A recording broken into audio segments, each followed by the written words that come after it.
நண்பர்களே, பள்ளி கல்வியில் மாற்றப்பட வேண்டியது பாடத்திட்டமா அல்லது அரசின் அணுகுமுறையா என்ற தலைப்பில் நம்ம விவாதிக்கிறோம். 10ஆம் வகுப்பு தேர்வு முடிவுகள் வந்திருக்கின்றன, 12ஆம் வகுப்பு தேர்வு முடிவுகள் வந்திருக்கின்றன. நீட் தேர்வு பற்றிய குழப்பம் இருக்கிறது. இன்றைக்கு இதே மண்ணைச் சேர்ந்த அண்ணன் பள்ளிக்கல்வித்துறை அமைச்சர் திரு செங்கோட்டையன் அவர்கள் நீட் தேர்வை எதிர்கொள்வது பற்றிய பயிற்சி அளிக்கப்படும் மாணவர்களுக்கு சொல்லியிருக்கிறார். அப்ப நீட் தேர்வுக்கு எதிர்த்ததெல்லாம் அவ்வளவுதானா அப்படின்னு கேட்க முடியாது. கேட்ட அந்த கேள்விக்கு நான் பதில் சொல்ல விருப்பம் இல்லைன்னு சொல்லிடுவாரு. ஸோ நீட் தேர்வுக்கு தமிழகம் தயாராகி கொண்டிருக்கிறது. குறிப்பாக தமிழகம் ஏற்கனவே தயாராகி கொண்டு, தமிழக அரசு தற்போது தயாராகி கொண்டிருக்கிறது. புதிய சில முயற்சிகளை பள்ளிக்கல்வித்துறை மேற்கொண்டிருக்கிறது. முதலிடம், 2ஆம் இடம், 3ஆம் இடம் என்று ஆண்டுதோறும் மாணவர்கள் வந்து கொண்டால், கடந்த ஆண்டு அதற்கு முந்தைய ஆண்டெல்லாம் முதலிடத்தில் 5 பேர், 2ஆம் இடத்துல 500 பேர், 3ஆம் இடத்துல 800 பேர் அப்படின்னு சொல்லிட்டு ஏதோ கலைமாமணி விருது வாங்குற மாதிரி ஆளாளுக்கு ஏகப்பட்ட விருது வாங்கிட்டு இருந்தாங்க. நாமக்கல் பகுதியில் இருக்கக்கூடிய பள்ளிக்கூடங்கள்ல சேவல் பண்ணை போல மாணவர்களை வந்து 100க்கு 100 உருவாக்கிக்கிட்டே இருந்தாங்க. திடீர்னு 2 நாளைக்கு முன்னாடி +2 ரிசல்ட் 2 நாளைக்கு முன்னாடி தமிழக அரசு அறிவித்து விட்டது, ரேங்க்ல வந்து நாங்க வந்து ஃபர்ஸ்ட் செகண்ட் யாருன்னு சொல்ல மாட்டோம் அப்படின்னு சொல்லிட்டாங்க. எதுக்காக அப்படின்னு கேட்டா, மாணவர்கள் தற்கொலை பண்ணிக்கிறாங்க. அப்ப ரேங்க் சொல்லாமலேயே ரிசல்ட் +2 ரிசல்ட் வந்துச்சு. அன்னைக்கு காலையிலே 5 பேர் இறந்து போயிட்டாங்க. 5 மாணவர்கள் தற்கொலை செய்து கொண்டார்கள். கிட்டத்தட்ட 8-10 மாணவர்கள் தற்கொலை முயற்சியில் கூடுதலாக ஈடுபட்டார்கள். கவலைக்கிடமா இருக்கிறார்கள். அப்ப இவருடைய நோக்கம் அந்த இடத்திலே கேள்விக்குள்ளாயிருச்சா அப்படிங்கிற ஒரு விவாதம் வருகிறது. சரி, இந்த ஃபர்ஸ்ட் செகண்ட் சொல்ல மாட்டோம்ன்றாங்க.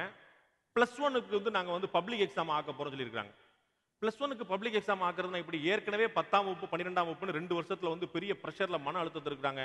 நம்ம வீட்டுல வந்து விடிய விடிய டிவி சீரியல் பார்த்துட்டே இருப்பாங்க. ஆனா பையன் 10ஆம் கிளாஸ் வந்துட்டாங்கன்னா டிவி ஆஃப் பண்ணிடுவாங்க. அவன் மட்டும் பார்க்க கூடாது, நம்ம எல்லாம் பார்த்துட்டு இருப்போம். அந்த மாதிரி கொடுமை எல்லாம் மாணவர்கள் அனுபவிப்பாங்க. சில இடங்கள்ல வந்து அவர்களும் தியாகம் செய்கிறார்கள். அப்ப 10th +2 மாணவர்களுக்கு அந்த ஒட்டுமொத்தமாக குடும்பமே படக்கூடிய அவதி, பொதுத் தேர்வு அவர்கள் மனதில் இருக்கக்கூடிய அந்த பீதி இப்போது 11ஆம் வகுப்புக்கும் சேர்ந்து வரப்போகிறது. அப்ப 3 வருஷம் தொடர்ச்சியாக பொதுத் தேர்வு அப்படிங்கிறது வந்து எந்த விதமான தாக்கத்தை ஏற்படுத்தும் அப்படிங்கிற ஒரு கேள்வி எழுகிறது. இது மன அழுத்தத்தை ஏற்படுத்துமா அல்லது +1 பாடமே நடத்தாம நேரா +2 பாடம் நடத்துறதுக்கு ஒரு முற்றுப்புள்ளி அமைக்குமா அப்படிங்கிற ஒரு கேள்வி எழுகிறது. இதுல இன்னொரு முக்கியமான ஒரு நூதனமான விஷயத்தை பார்க்கணும்.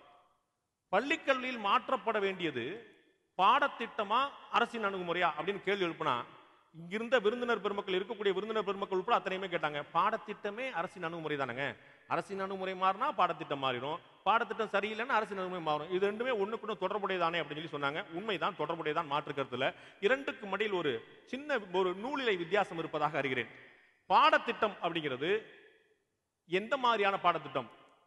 முன்னாடி இருந்த மெட்ரிகுலேஷனா, தற்போது இருக்கக்கூடிய சமச்சீர் கல்வியா, சிபிஎஸ்சியா, ஐசிஎஸ்சியா, வேறு ஏதேனும் முறை வேண்டுமா, தேர்வு முறைகள் எப்படி வேணும், செமஸ்டர் முறையில் வேண்டுமா, பாஸ் ஃபெயில் வேண்டுமா வேண்டாமா, 8ஆம் வகுப்பு வரை வந்து நீ முட்டை மார்க் வாங்கினாலும் பாஸ் தான் அப்படிங்கிற சிஸ்டமா, இது போன்ற விஷயங்கள் பாடத்திட்டத்துக்குள் வேண்டும். ஆசிரியர்கள் எப்படி பாடம் நடத்த வேண்டும், மாணவர்கள் எப்படி படிக்க வேண்டும், கரிக்குலம் என்னென்ன விஷயங்கள் பற்றிய பாடம் அமைக்க வேண்டும் அப்படிங்கிறலாம் வந்து பாடத்திட்டத்தில் சேரும். ஆசிரியர் தேர்வு உள்பட பள்ளி கல்வியை அரசே நடத்த வேண்டுமா, தனியாரிடம் கொடுக்க வேண்டுமா என்பது உள்பட இன்னைக்கு தமிழகத்தில் நம்ம பல இடங்களில் பார்க்கக்கூடிய விஷயம் என்ன? ஒட்டுமொத்தமாக அரசு பள்ளிகள் மூலம் பொதுத் தேர்வு எழுதக்கூடிய மாணவர்களுடைய விழுக்காடு 45 விழுக்காடு. அரசு உதவி பெறும் மற்றும் தனியார் பள்ளிகளில் இருந்து தேர்வு எழுதக்கூடிய மாணவர்களுடைய எண்ணிக்கை 55 விழுக்காடு. ஸோ அரசு பள்ளிகளை விட அரசு அல்லாத பள்ளிகளிலிருந்து மாணவர்கள் அதிகமாக எண்ணிக்கையில் தேர்வு எழுதுறாங்க. அரசு பாடம் நடத்தக்கூடிய, கல்வி நிறுவனம் நடத்தக்கூடிய தன்னுடைய பொறுப்பிலிருந்து விலகிச் செல்கிறதோ அப்படிங்கிற கேள்வி எழுது. இதுதான் அரசின் அணுகுமுறை. தேர்வு முறை மாற்றம் மட்டுமே இல்லை, எந்த மாதிரியான கொள்கை முடிவு எடுக்க வேண்டும்? ஆசிரியர்களுடைய சம்பளம் 7000 ரூபாய் சம்பளம் கொடுத்து தொழிற்கல்வி சொல்லிக் கொடுங்க, அந்த ஆசிரியர் எப்படி சொல்லிக் கொடுப்பாருன்னு எனக்கு வியப்பா இருக்குது. அரசுகிட்ட நிதி இல்லாம இருக்கலாம், ஆசிரியர்கிட்ட மனம் இல்லாம போயிடுச்சு, என்ன செய்யறது? அவங்க வந்து 7000 ரூபாய்க்கு இவ்வளவுதான் சொல்லிக் கொடுக்க முடியும், என்ன செய்யறது? இது போல பல விஷயங்கள் இருக்கின்றன. இதை பற்றி தான் நம்ம வந்து இன்றைய மக்கள் மன்றம் நிகழ்ச்சியில் விவாதிக்க இருக்கிறோம். கல்வி திட்டத்தில் ஒட்டுமொத்தமாக பள்ளிக்கல்வி துறையில மாற்றப்பட வேண்டியது அரசின் அணுகுமுறையா அல்லது பாடத்திட்டமா என்ற தலைப்பில் திரு ரமேஷ் பிரபா அவர்களை முதலில் பேச அழைக்கிறேன். இந்த கல்வி சார்ந்து எதை பேசினாலும் குறுக்க வந்துட்டு இருக்கிறது இந்த சிபிஎஸ்இ அப்படிங்கிற வார்த்தை. அது என்ன ஒரு மிகப்பெரிய டிபேட் கிளம்பிடுச்சுன்னா, சிபிஎஸ்இ வசத்தியா ஸ்டேட் போர்டு வசத்தியா? இந்த சமீபமா இருக்கிற பல சம்பவங்கள் சிபிஎஸ்இ வசத்தி அப்படிங்கிற ஒரு மாயையை உண்டாக்கிட்டு இருக்கு. சிபிஎஸ்இ வசத்தி எந்த அளவுக்கு உண்மைன்னா, சிவப்பா இருக்கிறவன் பொய் சொல்ல மாட்டாங்கிறது எந்த அளவுக்கு உண்மையோ அதே அளவுக்கு உண்மைதான் சிபிஎஸ்இ வசதிங்கிற உண்மை.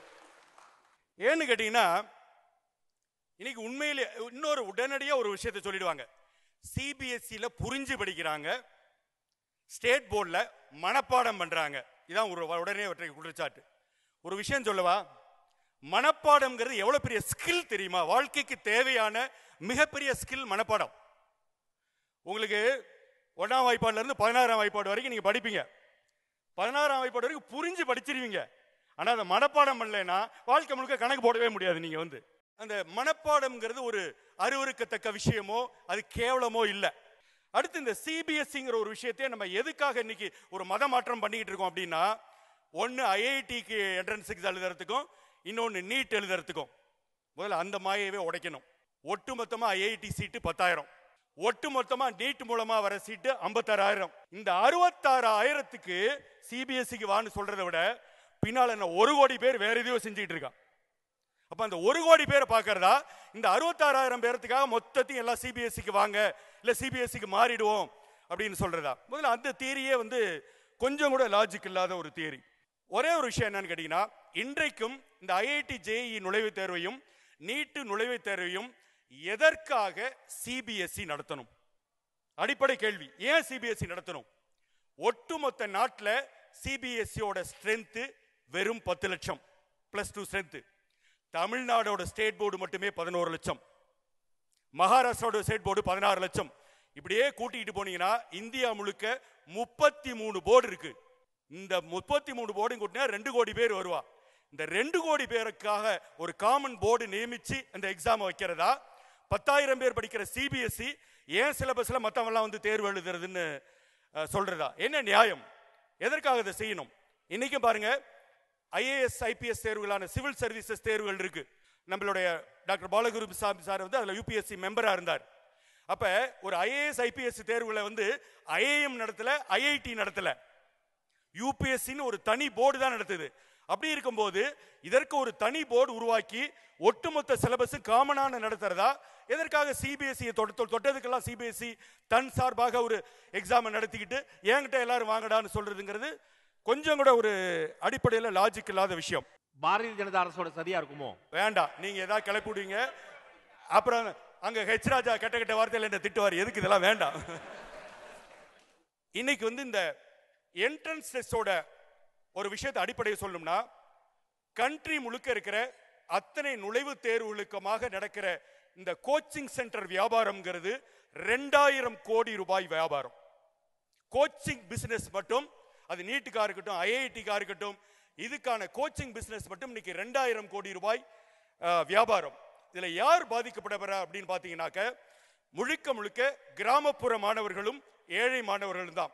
காரணம் என்னன்னா, இந்த கிராமப்புற மாணவர்களுக்கு நகரத்தில் இருக்கும் போல பக்கத்துல கோச்சிங் சென்டர் எங்கேயுமே கிட்டத்துல இல்ல, இருந்தாலும் அதுல செலவு பண்ற வசதியும் இல்லை. அப்ப இந்த கோச்சிங் சென்டரால யார் பயனடைகிறார்கள் அப்படிங்கிறத ஒரு புள்ளி விவரம் சொல்லி உங்களுக்கு புரிய வைக்கிறேன். சென்ற வருட ஐஐடியில் செலக்ட் ஆனாங்க பாருங்க 10,000 பேர். அந்த 10,000 பேரோட பின்னணியை கொஞ்சம் அனலைஸ் பண்ணி பார்த்தீங்கன்னா 75% நகரத்தில் இருந்து வந்தவர்கள். ஒரு காலகட்டத்தில் பார்த்தீங்கன்னாக்க ஒரு அண்ணா பல்கலைக்கழகத்துக்கு நுழைவுத் தேர்வுன்னு இருந்தது. அந்த நுழைவுத் தேர்வு எடுக்கப்பட்ட பிறகு, இன்றைக்கு நுழைவுத் தேர்வு கிடையாது, நுழைவுத் தேர்வு எடுக்கப்பட்ட பிறகு நடந்த புரட்சி என்ன தெரியுமா? இன்றைக்கு 60% கிராமப்புற மாணவர்கள் அண்ணா பல்கலைக்கழகத்தின் படிக்கிறாங்க. அதை விட மிகப்பெரிய புரட்சி, 40% முதல் தலைமுறை பட்டதாரிகள் அந்த குடும்பத்தில் படிக்கிறாங்க. அப்ப எங்க இவ்வளவு நாள கட்டையை போட்டுட்டு இருந்தோம்னா அந்த நுழைவுத் தேர்வை வச்சுதான் கட்டையை போட்டுட்டு இருந்தோம். சோ அந்த சமூக நீதி கோணத்தில் பார்த்தாலும் நுழைவுத் தேர்வுங்கிறது இன்னைக்கு அவன் 12 வருஷத்துல மாங்குன்னு படிச்சு டெஸ்ட் பண்ணாத ஒரு விஷயத்தை இன்னைக்கு நீங்க என்ன டெஸ்ட் பண்ணிட போறீங்க? எனக்கு ஒரே ஒரு சந்தேகம். இந்த கோச்சிங் சென்டர்ல 2000 கோடி ரூபாய் பிசினஸ் நடக்குது அப்படிங்கிறது எனக்கு சந்தேகமா இருக்குது. அப்படி நடக்கிறது 2000 கோடி ரூபாய் பிசினஸ் உண்மையா இருந்தா அரசியல்வாதிகள் எல்லாம் கோச்சிங் சென்டர் ஆரம்பிச்சிருப்பாங்கல்ல? இல்ல, நாங்க இப்பதான் நீட் கொண்டாந்துருக்கோம், இனிமேதான் ஆரம்பிப்போம். நாங்க உரிய நடவடிக்கை எடுக்கப்படும். ஆமா, இந்த என்ட்ரன்ஸ் டெஸ்ட் எல்லாமே யாரு செலக்ட் ஆகி டாக்டர் ஆகுறான், ஐஐடிக்கு போறான், ஐஐஎம்க்கு போறான்னா, best coached students are going. they need not be brilliant students. புரியுதுங்களா? உங்களுக்கு ஒத்தையாரட்டையா டிக் அடிக்கிறதுக்கு நான் 6 மாசமோ 1 வருஷமோ பயிற்சி கொடுத்துறேன். நான் இதை அனுபவபூர்வமா சொல்றேன். கடைசியாக ஒரு 4-5 ஐஏஎம்களோட செலக்ஷன் பேனல்ல இருந்தேன். உள்ள ஒரு கேண்டிடேட் வராரு, 98.9% ஸ்கோர் வச்சிருக்கார். தமிழ்நாடு கவர்னர் யாருன்னு கேட்டா தெரியல. தமிழ்நாடு கவர்னர் எங்களுக்கே தெரியாது. அது நீங்க திரும்ப திரும்ப என்ன எச் ராஜாட்ட கோத்து விடுறீங்க, அது சரி கிடையாது. அவ்வளவுதான் நான் சொல்லுவேன். நான் வந்து இந்த கோச்சிங் சென்டரால பிரில்லியன்ட் ஆட்கள் தேர்ந்தெடுக்கப்படல.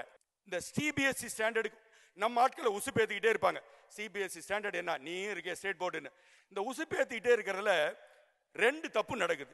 ஒரு தப்பு என்ன நடக்குதுன்னா, உடனடியாக நம்ம ஆளுங்க சிலபஸை மாத்துறன்ற பேர்ல இப்போ வந்து 7 யூனிட் 21 சாப்டர் இருக்கா, அடுத்து 10 யூனிட் 30 சாப்டரா பார்த்து, இது பையனுக்கு தான் பிரச்சனை. அது ஸ்டாண்டர்டா? அது ஒரு விளையாட்டை பண்றாங்க. அடுத்து என்ன பண்றாங்கன்னா, பிஎஸ்சி எம்எஸ்சியில் இருக்கலாம் எடுத்தாந்து வச்சு விட்டுரு, இங்க வச்சு விட்டுரு. ஸோ ஸ்டாண்டர்ட் தமிழ்நாடு ஸ்டேட் போர்டை பொறுத்தவரையிலும் இன்னைக்கு இருக்கிற ஸ்டாண்டர்ட் மட்டம்னு நான் பெருசா சொல்ல மாட்டேன். உண்மையிலேயே வந்து சமச்சீர் கல்வியோட அந்த அந்த சிலபஸோ அதில் இருக்கிற கண்டென்ட்ஸோ மட்டம்னு நான் சொல்ல மாட்டேன். பட் எக்ஸிகியூஷன்ல நடக்கிற விஷயங்கள் தான். உதாரணமாக நம்ம சயின்ஸ் குரூப், மேத்ஸ் குரூப்ல ஒரு 3 குரூப்பை தாண்டி பேசுறோம். எவ்வளவு பேருக்கு தெரியும் தமிழ்நாடு ஸ்டேட் போர்டில் 135 குரூப் இருக்கு. ஆனா அது எங்க இருக்குங்கிறதா பிரச்சனை. 135 குரூப் எத்தனை ஸ்கூல்ல அது கிடைக்குது, எத்தனை ஸ்கூல்ல அவைலபிள் பாத்தீங்கன்னா பிரச்சனை வந்து. சமச்சீர் கல்விங்கிறது கடவுள் மாதிரி இல்லன்னு சொல்ல மாட்டீங்க, இருந்தா நல்லா இருக்கும்பீங்க. அப்படியே வச்சுக்கலாம். நம்ம வந்து இந்த தியரிக்கும் பிராக்டிக்கலுக்கும் வித்தியாசம் தெரியாம கொண்டு போறது, அது எந்த சப்ஜெக்டா இருந்தாலும் இருக்கட்டும். இப்ப நம்ம ஊர்ல நீங்க தெருவு பக்கம் போயிட்டு இருக்கீங்க, ஒரு மெக்கானிக் உட்காந்து அழுக்கு சட்டையோட ஒரு பைக்கை ரிப்பேர் பண்ணி பிரிச்சு பூட்டிட்டு இருக்காரு. அவர் அந்த பைக்கை 10 நிமிஷத்துல பிரிச்சு போட்டுருவாரு, பைக்கை அழக்கா என்ன வேணாலும் கண்டுபிடிச்சிருவார். ஆனா அவரே கூட்டிட்டு வந்து ஒரு மோட்டார் பைக் எப்படி செயல்படுகிறது என்பதை 200 வார்த்தைகளுக்கு மிகாமல் ஒரு கட்டுரை வரைக அப்படின்னா அவர் ஃபெயில் ஆயிடுவார். இதாங்க இருக்கிற சிக்கல். இந்த நீட்டை பத்தி சொல்றோம்ல, நாங்க எதுக்காக கொண்டு வந்தோம்னா, பசங்க 5 எக்ஸாம் எழுதி 6 எக்ஸாம் எழுதி எவ்வளவு சிரமப்பட்டாங்க. அதுக்காக தான் ஒரே ஒரு நீட் கொண்டாந்தான்னு சொன்னல. அதே எவ்வளவு பெரிய மோசடி தெரியுமா? ஒரே ஒரு நீட் கிடையாது. ஜிப்மர் பாண்டிச்சேரிக்கு இன்னொரு டெஸ்ட் நான் எழுதணும், எய்ம்ஸுக்கு நான் இன்னொரு டெஸ்ட் எழுதணும். அடிப்படையில் என்ன செய்ய முடியும்னா, நம்மளால நீட்டையும் ஐஐடி ஜேஇயுமே நீங்க கம்பைன் பண்ண முடியும். ஏன்னா பிசிக்ஸ் கெமிஸ்ட்ரி ரெண்டுக்கும் காமன். இங்க மேத்ஸ் இருக்க போது, இங்க பயாலஜி இருக்க போகுது. இந்த 3 எழுதினா இன்ஜினியர் ஐஐடி, இந்த 3 எழுதினா நீட்டு, 4 சேர்த்து எழுதினா 2க்கும். இவ்வளவு சிம்பிள் பண்ண முடியும். நிறைவா இதெல்லாம் விட இருக்கிறதுல சிம்பிளான விஷயம், பல விஷயங்களை குழப்படி பண்ணிட்டு இருக்கிறத விட கண்ட்ரி முழுக்க ஒரே ஒரு பாடத்திட்டம், ஒத்த நாட்டுக்கும் ஒரே ஒரு பாடத்திட்டம். அந்த பாடத்திட்டத்தை ஆங்கிலத்தில் படிக்கணுமா, படிச்சுக்கிட்டு போ. கண்ட்ரி முழுக்க இருக்கிற அவன் தாய்மொழியில படிக்கணுமா, படிச்சுக்கிட்டு போ. இது சொல்லிட்டீங்கன்னா எல்லா பிரச்சனைகளுக்கும் தீர்வு வரும் என்பது என்னுடைய ஆலோசனை. வாய்ப்புக்கு நன்றி, வணக்கம். முதல்ல ஆரம்பிக்கும் போது மாநில சுயாட்சிக்கான ஆபத்து அப்படின்னு சொன்னாரு. நானும் கூட அப்படித்தான் யோசிச்சேன். என்ன மாணவர்கள் ஒவ்வொரு 30 போர்டு இருக்கு, எல்லாத்தையுமே வந்து ஒரே ஒரு சிபிஎஸ்சி நடத்துதுன்னு. கடைசியில் முடிக்கும் போது பிஜேபி சொல்லக்கூடிய ஒரே தேசம் அப்படிங்கிற மாதிரி ஒரே பாடத்திட்டம் முடிச்சாரு. அதனால தான் பாடத்திட்டம் மாற்றணுமா அரசின் அனுமதி மாற்றணுமா ரெண்டுக்கும் நடுவில் பேலன்ஸ் பண்ணி கொண்டு போயிட்டார் திரு ரமேஸ்வரராவ் அவர்கள். நன்றி. அடுத்ததாக பேராசிரியர் ஹாஜா கனி அவர்களை இந்த தலைப்பில் பேச அழைக்கிறேன். மாற்றப்பட வேண்டியது பள்ளிக்கல்வியில் மாற்றப்பட வேண்டியது பாடத்திட்டமா அரசின் அணுகுமுறையா? கொண்டிருக்கும் பொழுது கல்லூரி மாணவன் பதறி விழித்தால் கனவில் யார் வந்தாங்கன்னு தெரியாது, அவரவர் விருப்பப்படி யார் கனவில் யாரோ. ஆனால் அரசியல்வாதிகள் பதறி விழித்தால் அவருடைய கனவு நாயகராக ஐயா ரங்கராஜ் பாண்டே தான் இருப்பார் என்பது என்னுடைய அனுமானம். வரும்போது வருவோம், போகும்போது பத்திரமா போவோமா, பதவியோடு போவோமா என்று அரசியல்வாதிகளையும் கூட நடுங்க வைத்த அந்த ஜேம்ஸ் பாண்டே கண்டுபிடிக்க முடியாத செய்தியெல்லாம் துப்புத்துறைக்கு கண்டுபிடிக்கின்ற நண்பர் ரங்கராஜ் பாண்டே அவர்கள், அவர்தான் மக்கள் என்ன சிந்திக்க வேண்டும் என்பதை தீர்மானித்துக் கொண்டிருக்கிறார். அரசின் அணுகுமுறையா இல்லை பாடத்திட்ட மாற்றமா என்ற கேள்வியை வைத்திருக்கிறார்கள். ஏன் ஒட்டுமொத்த இந்தியாவிலும் எந்த அரசு வர வேண்டும் என்பதை மக்கள் தீர்மானிக்கிறார்கள். வந்த அரசு என்ன செய்ய வேண்டும் என்பதை வசதி படைத்தவர்கள் தீர்மானிக்கிறார்கள். அரசின் அணுகுமுறை எப்படி ஒரு தலைமுறையை மாற்றும்? பெருந்தலைவர் கர்ம வீரர் காமராஜர் தந்தை பெரியார் அவர்களுக்கு எதிரணியில் இருந்தாலும் பச்சை தமிழன் என்ற பட்டத்தை தந்தவர். பச்சை தமிழன் இப்ப யாரோ சொல்றாங்க. 44 வருஷமா இங்கதான் இருக்காங்க. ஆமா, 44 வருஷமா பச்சை தமிழன். அந்த பச்சை தமிழன் என்று காமராஜருக்கு பட்டம் கொடுத்தவர் தந்தை பெரியார். ராஜாஜி அவர்கள் முதல்வராக இருந்த பொழுது 3000 பள்ளிக்கூடங்களுக்கு மேல் மூடப்பட்டன. அப்பொழுது கல்வி அமைச்சராக இருந்தவர் சி சுப்பிரமணியம் அவர்கள். ராஜாஜிக்கு பிறகு காமராஜர் முதல்வராக வந்த பிறகு அந்த சி சுப்பிரமணியம் அவர்கள் கையாலே மூடப்பட்ட பள்ளிகளை எல்லாம் திறந்தார். படித்த ராஜாஜி பள்ளிகளை மூடினார், படிக்காத மேதை காமராஜர் பள்ளிக்கூடங்களை திறந்தார். அதற்கு காரணம் தந்தை பெரியாரின் பெருந்தொண்டராகிய நேத்து சுந்தரவடிவேலு காமராஜர் அவர்களுக்கு கல்வி ஆலோசகராக இருந்தார். அந்த அணுகுமுறை சொல்வார்கள், காமராஜர் அவர்கள் முதலமைச்சராக இருக்கும்போது போய்கொண்டிருக்கிறார், பள்ளிக்கூடத்தில் படிக்க வேண்டிய வயதுள்ள பிள்ளைகள் எல்லாம் விளையாடி கொண்டிருக்கிறார்கள், அவர்களை அழைத்து நீங்கள் பள்ளிக்கூடம் போகவில்லையா என்று விசாரிக்கும் பொழுது, பள்ளிக்கூடம் போனால் யார் சோறு தருவது கேள்வி, சாப்பாடு நான் தருகின்றேன், மதிய உணவு திட்டம் போட்டு மாணவர்களை படிக்க அழைக்கின்றார். ஒரு சிலர் தான் வருகிறார்கள், பெரும்பாலோர் வரவில்லை. விசாரிக்கும் பொழுது தெரிகின்றது அவர்கள் பெற்றோருக்கு பொருளாதார உதவியாகவும் இருக்கிறார்களே, எப்படி வருவார் என்ற பொழுது காலையிலே படிப்பு, மாலையிலே தொழில் பயிற்சி, அதற்கும் ஊதியம் என்று சொல்லி படிக்காத ஒரு தலைமுறையை படிக்க வைத்த காமராஜர் அடித்தட்டு மக்களுடைய அகங்களிலே அறிவு சுடரை கொளுத்த முயன்றார். அப்படி அறிவு சுடரை கொளுத்த முயன்ற காமராஜரே தலைநகரில் வச்சு சில பேர் கொளுத்த முயன்றார்கள். அநேகமா தலைப்பை கொளுத்திருக்கோம்னு நினைக்கிறோம். வந்த வேலையை கரெக்டா முடிக்கணும்ல. யார் பக்கத்துல நீங்க உட்கார வச்சிருக்கீங்க? ஒவ்வொரு பள்ளிக்கூடத்திலும் எப்படி கட்டண கொள்ளை நடக்கின்றது என்று அரசுக்கு தெரியுமா தெரியாதா? மழலை பள்ளிக்கு போனால் அவர்கள் எவ்வளவு கட்டணங்களை வாங்குகிறார்கள் என்பது தெரியுமா தெரியாதா? என்ன நடவடிக்கை எடுக்கப்பட்டிருக்கிறது? அரசின் அணுகுமுறை எப்படி இருக்கின்றது? ஏழைக்கு கல்வி எட்டாக்கனியாக இருக்கின்றது. எந்த பணத்தை கட்டுகிறோமோ அந்த பணத்திற்கு பள்ளிக்கூடத்தில் ரசீது தர மாட்டார்கள். கொடுப்பது ஒரு தொகை, பேசுவது ஒரு தொகை. அது குழந்தை பள்ளிக்கூடத்தில் காண்கின்ற முதல் காட்சி ஊழல். எப்படி நாடு ஊழும்? இன்றைக்கு அரசின் அணுகுமுறை எல்லா இடங்களிலும் இந்த குழந்தைகளுக்கு நல்ல சிந்தனைகளை கொண்டு வந்து சேர்க்கும் வகையில் இருக்கின்றனவா? ஏழைக்கு கல்வி கொடு என்பதுதான் சமூக நீதி கொள்கை. இந்தியாவில் உள்ள அத்தனை கட்சிகளும் நீங்கள் ஒரு கோடு போட்டு நிறுத்திவிடலாம். சமூக நீதிக்கு ஆதரவான கட்சிகள், சமூக நீதிக்கு எதிரான கட்சிகள். சமூக நீதிக்கு ஆதரவான பார்வை வரும் பொழுது கல்வியில் அது பிரதிபலிக்கும். காமராஜரை பச்சை தமிழன் என்று காங்கிரஸில் அவர் இருந்தாலும் தந்தை பெரியார் சொல்வதற்கு காரணம் அவரிடம் ஏழைக்கு, எளியோருக்கு, கடையனுக்கு கல்வி போய் சேர வேண்டும் என்ற பார்வை இருந்தது. இன்றைக்கு பாருங்க, நீட்டு தேர்வை பற்றி சொன்னாங்க. மனநிலை சரியில்லைன்னா சட்டையை கிழிச்சிக்குவான். நம்மால் நல்லா படிச்சுட்டு போகணும்னு சட்டையை கிழிச்சு அனுப்புறான். எவ்வளவு பெரிய மாற்றம் பார்த்தீங்களா? கல்வி அணுகுமுறை என்று வரும்பொழுது நீங்க பார்க்கணும், ஐநா சபையினுடைய ஹியூமன் ரிசோர்ஸ் டெவலப்மெண்ட் இண்டெக்ஸ்ன்னு சொல்லக்கூடிய மனிதவள மேம்பாட்டு குறியீடுல 2015ஆம் ஆண்டு நம்முடைய பள்ளி கல்வி முறை இந்தியாவில் 130வது இடத்துல இருக்குது. 188 நாடுகள்ல. நமக்கு முன்னாடி ரஷ்யா, சைனா, 11 நாடுகள் இருக்கின்றது. அதற்கு பிறகு அதை முன்னேற்ற வேண்டும் என்பதற்காக மத்திய அரசு நிறைய நிதி ஒதுக்கணும் இல்லையா? பள்ளி கல்வித்துறையை ஒதுக்குது. இத்தகைய அக்கறை கல்வியின் மீது செலுத்தப்பட்டால் எப்படி மாணவர்கள் முன்னேற முடியும்? மாணவர்கள் மீது உண்மையான அக்கறையை ஒரு அரசு செலுத்துகின்றது என்பதற்கு அடையாளம் ஒரு சமூகத்தில் ஏழைகள் எவ்வளவு படிக்கிறார்கள், வாய்ப்பற்றவர்களுக்கு எவ்வளவு வாசல்கள் திறக்கப்படுகின்றன. அதுதான் சமூக நீதியினுடைய குறியீடு. இன்றைக்கு பணக்கார வீட்டு பிள்ளைகள் எல்லாம் ஒரு பள்ளிக்கு போகிறார்கள், ஏழை வீட்டு பிள்ளைகள் எல்லாம் வேறொரு பள்ளிக்கு போகிறார்கள்.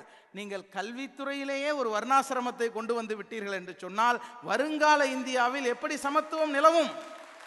சமூகத்திற்கு பயன்படும் வகையிலான பாடத்திட்டங்கள் என்ன சொல்லி தரப்படுகின்றன? அதற்கு அரசின் அணுகுமுறை எப்படி இருக்கின்றது? மாநில மொழியை கற்க வேண்டும் என்று இருக்கின்றது.